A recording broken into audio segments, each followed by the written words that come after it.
The US-China trade war has escalated once more, marking a significant shift in global economic dynamics.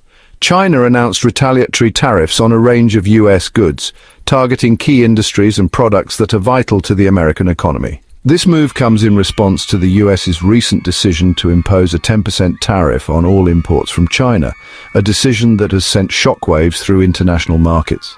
The trade conflict, a simmering tension for years, has now erupted into a full-blown economic battle, affecting businesses and consumers alike.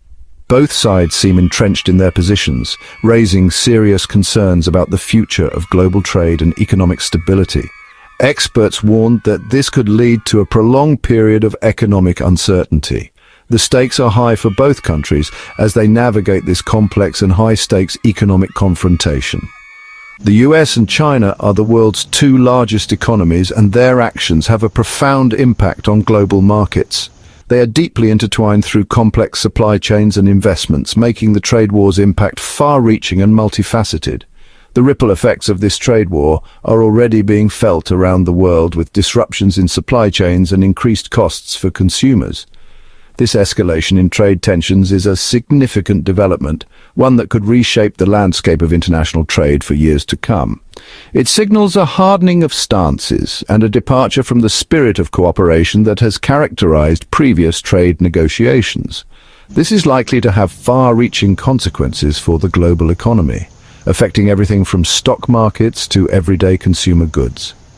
The world watches closely as these two economic giants continue their standoff, with hopes for a resolution that could stabilize the global economic order. The US's decision to impose a 10% tariff on all Chinese goods is rooted in a complex web of economic and political considerations. This move is seen as a significant escalation in the ongoing trade war between the two largest economies in the world. The US administration argues that China has engaged in unfair trade practices for years. These practices include manipulating their currency, providing subsidies to local businesses, and creating barriers for foreign companies. These practices, they contend, have resulted in a massive trade deficit for the US and job losses in key manufacturing sectors. The trade deficit has been a point of contention, with many arguing that it weakens the US economy. Furthermore, the US accuses China of intellectual property theft and forced technology transfer. American companies have long complained about being coerced into sharing their technology as a condition for doing business in China. The US demands greater access to Chinese markets for American companies.